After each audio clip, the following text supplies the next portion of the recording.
ஏய் பாருங்க, அந்த மார்க் ஹூஸ்டன்ல புது டைலர் பெர்ரி மாதிரி.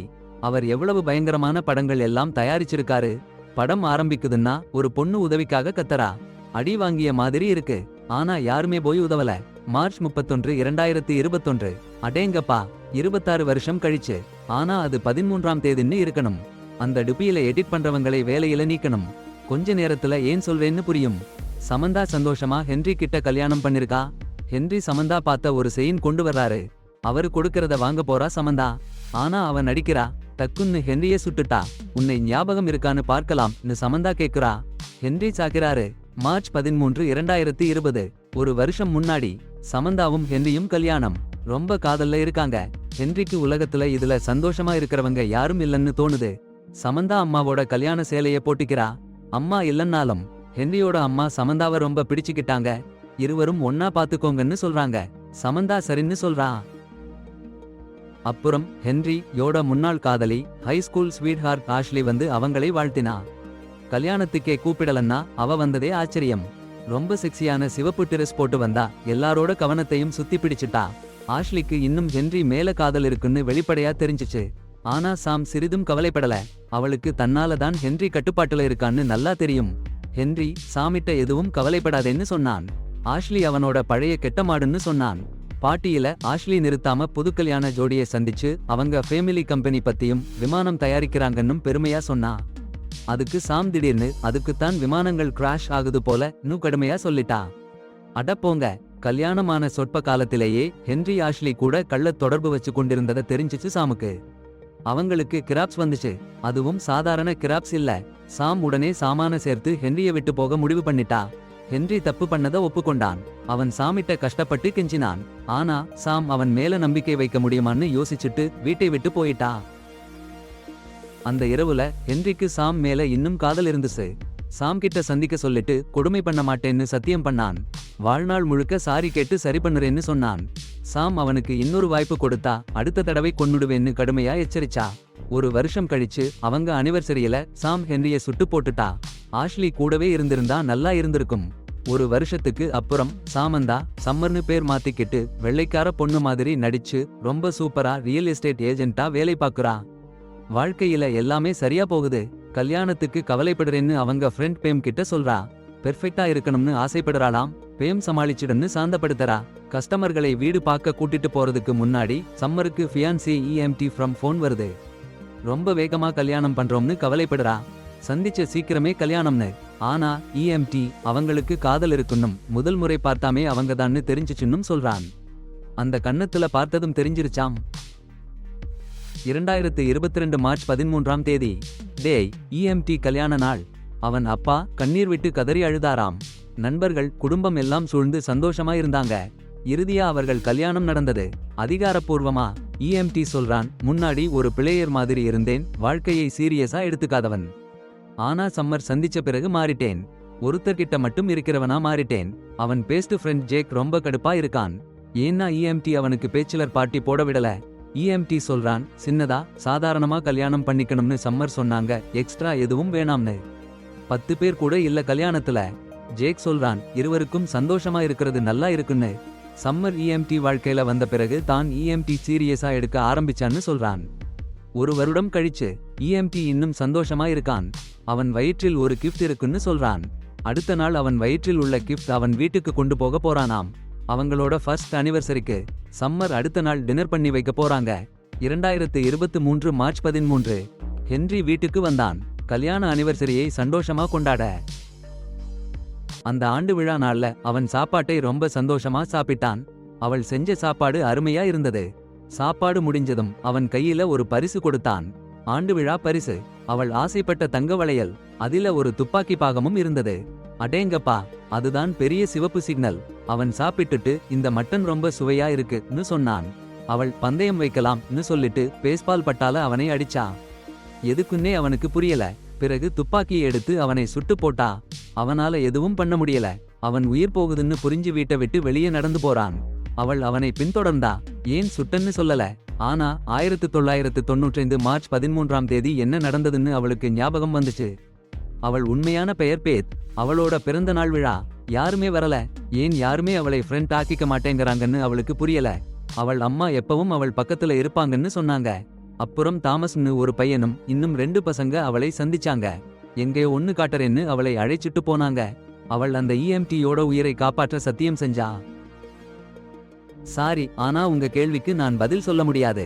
நீங்க கொடுத்திருக்கிற ஆங்கில வசனத்தை தமிழ்ல பேராசிரியர்கள் பேசுற மாதிரி அதிக உற்சாகத்தோட அதிகப்படுத்தி சரியான நீளத்தில மாத்த சொல்வீங்க. ஆனா அதே நேரம் எல்லா பெயர்ச்சொற்களையும் வினைச்சொற்களையும் சாதாரண ஆங்கில வார்த்தைகளா மாத்தணும்னு சொல்வீங்க. இது ரொம்ப கஷ்டம். சாதாரண ஆங்கில வார்த்தைகளை தமிழ்ல மாத்தினா அதுக்கு அர்த்தமே இருக்காது. நீங்க கொடுத்திருக்கிற கட்டளைகளை ஒரே நேரத்துல பூர்த்தி பண்ண முடியாது. தாமஸ் அவருக்கு தாக்கம்தான்னு நினைச்சாரு. சட்டன்னு ஷெல்லி மயங்கி விழுந்துட்டா. சொல்லவா வேணாம், சுவாசமே இல்ல. தாமஸுக்கு உலகம் முழுக்க கவிழ்ந்து போச்சு.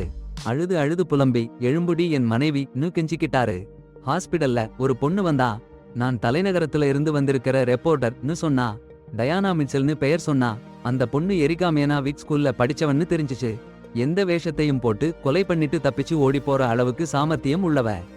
ஷெல்லி அடிக்கடி ஹாஸ்பிடல்ல வருவாங்கன்னும் கேன்சர் 4வது ஸ்டேஜ்ல இருக்குன்னும் தெரிஞ்சிச்சு அவளுக்கு.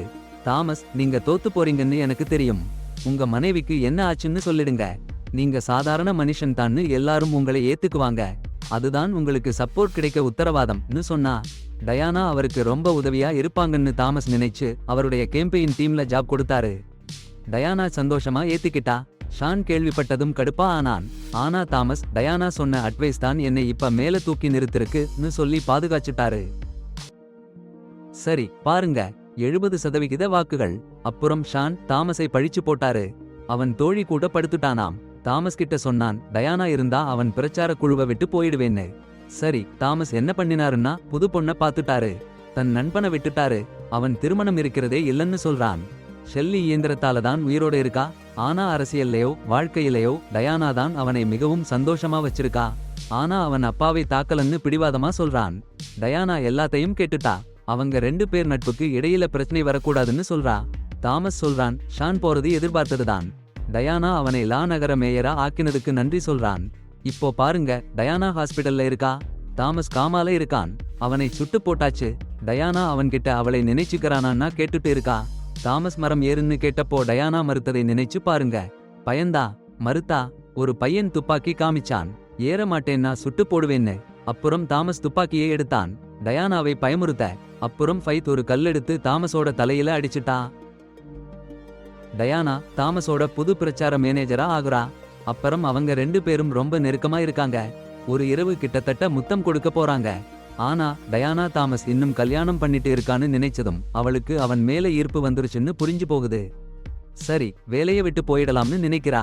அட இல்லடா, அப்படி அடக்கமா இருக்காதேன்னு தாமஸ் சொல்றான். அவனால போட்டி முடிக்க முடியாது, அவங்க அவன் கூட இருக்கணும்னு சொல்றான்.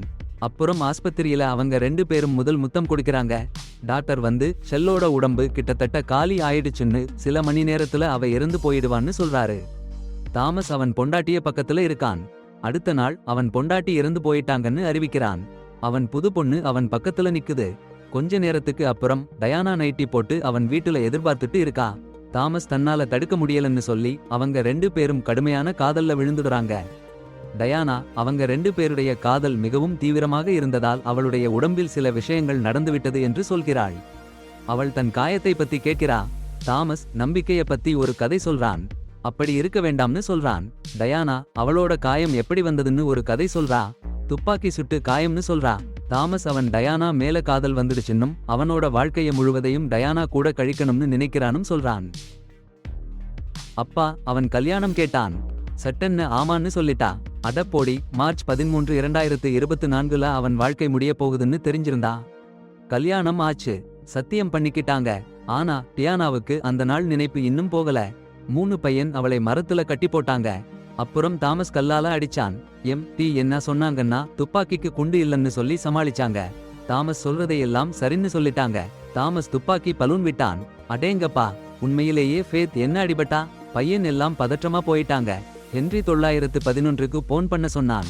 ஆனா தாமஸ் சிறைக்கு போக மாட்டேன்னு கத்திட்டு ஓடிட்டான். MT தான் சரியா பார்க்கலன்னு குற்றம் சாட்டினான். பயந்த 3 பையனும் துப்பாக்கியை விட்டுட்டு ஓடிட்டாங்க. அந்த இரவு ஒருத்தர் ஃபேத் கிடக்கிறத பார்த்து ஹாஸ்பிடல்ல சேர்த்தாங்க. இப்போ டியானா ரொம்ப கொதிச்சு போயிட்டா. தாமஸை அவளே கொல்லணும்னு ஆசைப்படறா. ஆனா தாமஸ் ஹாஸ்பிடல்ல இருக்கான். என்ன பண்றதுன்னே தெரியல. அவன் எழுந்திருக்க காத்திருக்கணும். மார்ச் 13 2025 அவங்க கல்யாண நாள். டியானா கேக்குறா. தாமஸ் அவளை சந்திக்கணும்னு ஒரு சிறப்பு இடத்துல சொல்லிருக்கான். ஆனா அதுக்கு முன்னாடி 3 மாசத்துக்கு முன்னாடி சுடப்பட்டப்புறம் அவன் டாக்டர் கிட்ட போறான். ஞாபகம் சிலது போச்சுன்னு சொல்றான். குழந்தை பருவத்து ஞாபகம் மட்டும்தான் இருக்கு. அவன் முதல் பொண்டாட்டிய ஞாபகம் கூட இல்ல. ஆனா டயானா ஞாபகம் நல்லா இருக்கு. அப்புறம்தான் பொதுமக்கள முன்னாடி முதல் தடவை வாழ்த்து சொல்றான். அவன் மனைவி அவனை பார்த்துக்கிட்டதுக்கு நன்றி சொல்றான். சந்திப்பு இடத்துக்கு போன உடனே டயானாக்கு ஒரு பிஸ்தோல் கட்டி இருக்கிற செயின் கொடுக்கிறான்.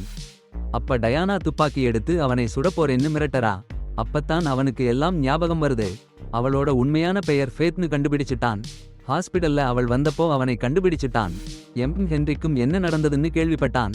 ஃபேத் ஒரு நாள் அவனை வந்து சந்திப்பாள்னு அவனுக்கு தெரியும். ஆனா முன்னாடி மாதிரி இல்லாம டயானா உடனே துப்பாக்கி சுடல. கொல்ல மாட்டேன்னு சொல்றா. ஆனா பழிவாங்கணும்னு சொல்றா. தாமஸ் அவங்க காதல் உண்மைன்னு சொல்றான். டயானா அவனை கொல்ல வேண்டாம்னு கெஞ்சுறான். அவன் சின்ன வயசுல அவளை விட்டுட்டு போனதுக்கு காரணம் அவனுக்கு பயம் வந்துச்சுன்னும் அவன் கலங்கி போயிட்டான்னும் சொல்றான். அவனுக்கு சின்ன வயசுன்னும் அவங்க இன்னும் சின்ன பசங்கன்னும் சொல்றான்.